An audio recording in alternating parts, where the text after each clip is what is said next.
नमस्कार। निशुल्क ज्योतिष परामर्श केंद्र में आप सबका स्वागत है।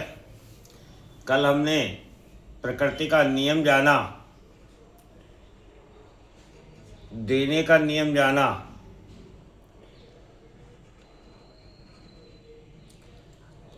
आज हम इसी देने के नियम को लेन देन के द्वारा समझते हैं कि लेन देन का क्या नियम है, देने से क्या अभिप्राय है। प्रकृति लेन देन के नियम पर आधारित है। आपने सुना होगा कि हम जीवन में जो देते हैं वही लौट कर आता है। आप पृथ्वी को एक बीज देते हैं तो पृथ्वी असंख्य बीज पुनः लौटा देती है।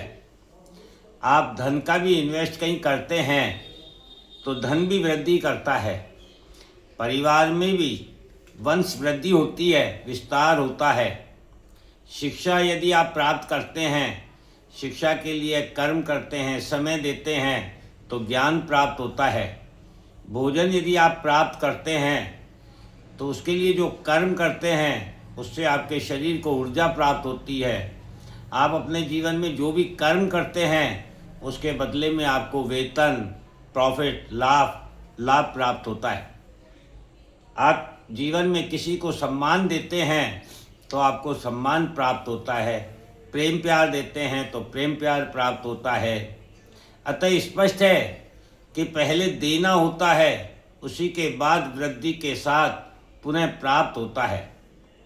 और वर्तमान समय के लिए आपको बताया जा रहा है कि वृद्धि का समय नहीं है। अतः वृद्धि की चिंता छोड़कर जो है, जितना है, जैसा है उसी को सुरक्षित बनाए रखने पर ध्यान दीजिए, क्योंकि आने वाला समय घटा रहा है, कम कर रहा है। इसी को युग परिवर्तन कहते हैं। ईश्वर के द्वारा जो भी प्रकृति में भेजा जाता है वह मानव के माध्यम से ही हस्तांतरित होता है। इसको आप इस तरीके से समझ सकते हैं कि आपको कोई परेशानी हुई तो आप ज्योतिष के पास, किसी ज्योतिषाचार्य के पास, किसी पंडित के पास गए, आपने अपनी कुंडली दिखाई। उस ज्योतिषाचार्य के द्वारा आपको उपाय के रूप में कीड़ी दाना डालना, कुत्ते को रोटी खिलाना, गाय को हरा चारा देना, पक्षियों के लिए पानी भोजन की व्यवस्था करना, किसी गरीब को खाना खिलाना, दान करना, कोई उपाय बताया गया और आपने अपने उस दुख को कम करने के लिए उस उपाय को किया। ये ईश्वर का, प्रकृति का एक न्याय है कि यदि वह आपको परेशान नहीं करता तो आप किसी पंडित ज्योतिषाचार्य के पास नहीं जाते। और पंडित ज्योतिषाचार्य के द्वारा, सरस्वती की द्वारा उसकी वाणी पर विराजमान होकर उस व्यक्ति, उस जीव की व्यवस्था कराने का कार्य किया गया और आपके द्वारा कराया गया।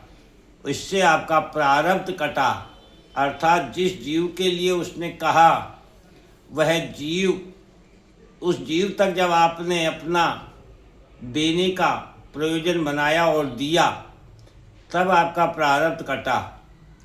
ये लेन देन का नियम है।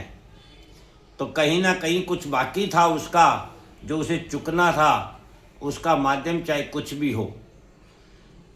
तो आप देख रहे हैं ना कि ये समय वृद्धि नहीं, कमी होगी।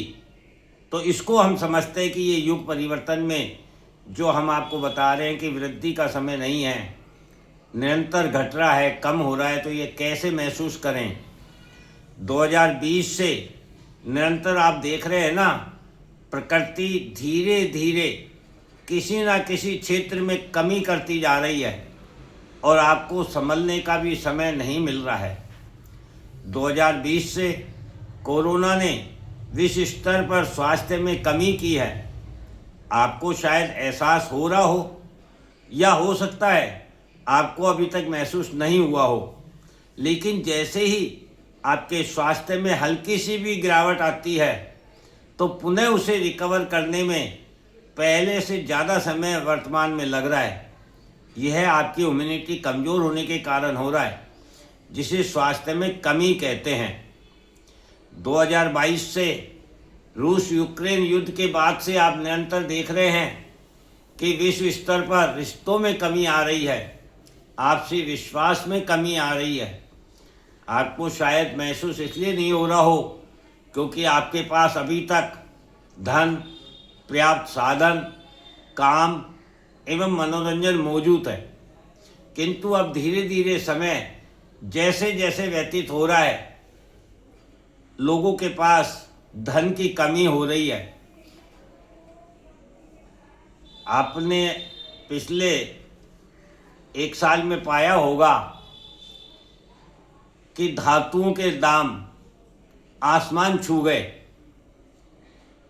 ऐसी स्थिति में जो सोने चांदी का व्यापार करने वाले व्यापारी थे, वे व्यापार नहीं कर पाए क्योंकि उन्हें ये एहसास नहीं था कि अभी जिस भाव में वह माल को बेचेंगे, इस भाव में माल वापस उन्हें प्राप्त भी हो पाएगा या नहीं, और ना ही ग्राहक उसे खरीद पाए क्योंकि ग्राहक को भी ये भरोसा नहीं था कि वह जिस भाव में खरीदेगा वापस ये भाव भी मिलेगा या नहीं।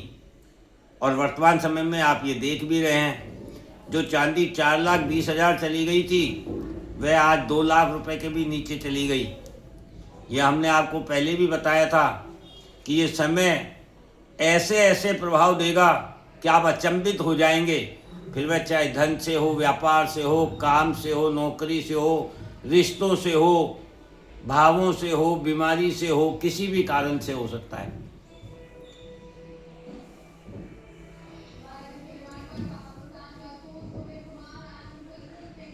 तो जैसे जैसे समय व्यतीत हो रहा है, धन की कमी हो रही है, काम, नौकरी, व्यापार में भी कमी हो रही है, जिससे साधन, जो भोग के साधन हैं उनमें कमी आ रही है। आपने सुना होगा प्रॉपर्टियों की कीमत डे बाय डे घटती चली जा रही है, और आने वाले समय में स्पेस टेक्नोलॉजी पर वार हो जाने पर मनोरंजन में भी कमी आने वाली है। ईरान इजराइल के युद्ध ने क्रूड गैस की कमी कर दी है, जिस पर आपका यातायात व्यापार, होटल व्यापार एवं फैक्ट्री व इंडस्ट्रीज में भी कमी आई है। कई नौकरियां चली गई है। क्रूड ऑयल गैस महंगा होने के कारण जीवन यापन का साधन भी महंगा हो गया, जिससे जीवन यापन करना मुश्किल होगा आने वाले समय में। अभी फसल कटने के समय वर्षा एवं ओलावृष्टि से फसल खराब हो सकती है, जिसके कारण अन्न महंगा हो सकता है।